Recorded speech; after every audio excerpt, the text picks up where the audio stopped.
Salut! Alors, avec l'émergence du mouvement Bloquons Tout, il y a des révoltes sociales qui s'annoncent pour ce 10 septembre. Des grèves, des blocages, de la désobéissance civile. J'en ai déjà parlé de ces sujets en début d'année et il y a 1 an et demi. En effet, à ce moment, il y a 1 an et demi, il y avait des révoltes des agriculteurs qui étaient en cours. Et étrangement, ces agriculteurs s'intéressent plus à leur portefeuille qu'à leur santé. Effectivement, les agriculteurs sont exposés aux pesticides, les pesticides qui représentent un risque de santé. Pendant mon enfance, j'étais moi-même exposé à ces pesticides. En effet, nous avons vécu proche des vignobles et nous avons y été régulièrement. J'aimerais alors vous parler de ces risques. Or, la semaine dernière, je vous ai parlé de la présence des microplastiques dans notre cerveau et des troubles cognitifs qui sont y associés. Or, les pesticides aussi provoquent ce même genre de troubles cognitifs. Les pesticides aussi provoquent des neuroinflammations, provoquent la mort des cellules neuronales et des maladies neurodégénératives comme le Parkinson, comme la démence, comme l'Alzheimer et encore comme la maladie Creutzfeldt-Jakob. Aujourd'hui, l'association entre l'usage des pesticides et l'apparition des troubles du neurodéveloppement et des troubles du spectre de l'autisme ont été mises en évidence si la personne concernée a été exposée à ces pesticides pendant son enfance ou pendant sa vie prénatale in utérus. Or, si la présence des microplastiques dans notre cerveau a augmenté de 50% depuis ces 10 dernières années, ces troubles cognitifs, ces troubles du neurodéveloppement et du spectre de l'autisme ont triplé pendant la même période. Ici, j'aimerais aussi évoquer les PCB. Les PCB qui sont interdits en France depuis l'année 1987, qui ont été utilisés dans le bâtiment, dans la peinture, mais aussi dans les biberons pour enfants, dans la nourriture, dans les jouets. Ces PCB se retrouvent aussi dans un environnement de très haute tension, et je vous ai déjà parlé en début d'année de la ligne de très haute tension ici à Capbreton, en ce cas qui représente un risque de santé publique majeur ici dans ma région. J'aimerais vous parler des PCB parce que moi-même j'étais exposé à mon collège à ces PCB là qui représentent un risque de santé primordial.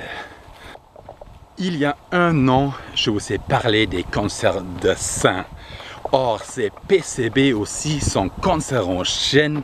Ces PCB aussi favorisent un développement des mélanomes malins et des cellules métastatiques responsables de 90% de décès par cancer. Mais ces PCB troublent aussi notre développement neuronal.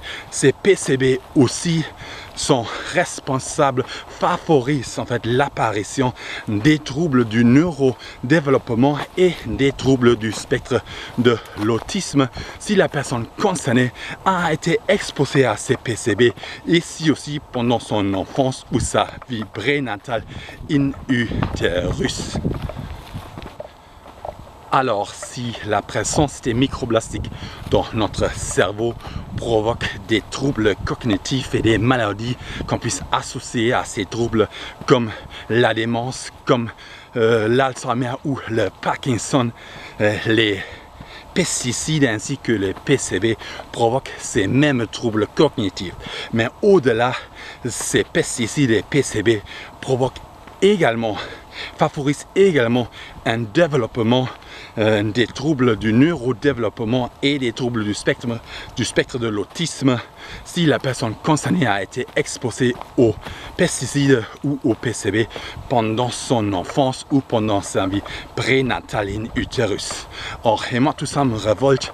En plus, moi, j'étais exposé à ces pesticides et PCB pendant mon enfance, donc ça m'inquiète personnellement et je sais pas, je peux pas faire autre chose que rester, être ici dans la nature et prendre soin de la nature ici, ramasser les déchets ici, et je vais faire ça aujourd'hui aussi. Encore une fois, c'est parti.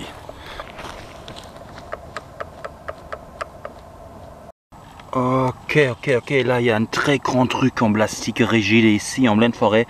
En fait, dans un endroit qui n'est pas très fréquenté en fait en plus. Donc il y a peu du monde qui passe par ici. Pourtant il y a ça en fait qui est énorme. Donc je pense que ça vient peut-être d'une machine des travaux forestiers qui ont été faits ici récemment. C'est possible en tout cas. Voilà, c'est du plastique rigide, ça ne décompose pas, ça n'a pas à s'ablasser ici, il faut ramasser. Ok, là il y a un grand truc en caoutchouc, je sais pas qu'est-ce que c'est, je crois que c'est en fait une semelle, en fait, une chaussure, hein. Ça pourrait être ça, voilà. Ok, ça vient d'un vélo, j'imagine, ou d'une voiture. Si ça vient d'une voiture, ça veut dire que ça vient des travaux forestiers, puisqu'aucune autre voiture a droit d'accéder vers ici. Si ça vient d'un vélo, voilà, ça c'est moche alors, parce que vous faites du bicyclisme ici, du VTT ici dans la forêt, et après vous laissez ça, et ça reflète en fait. Ça reflète, et donc ça c'est une source de feu de forêt, ça c'est une source potentielle d'une feu de forêt potentielle, ça c'est une source de feu très dangereux en fait. Voilà, il ne faut pas laisser ça ici, c'est une source de feu.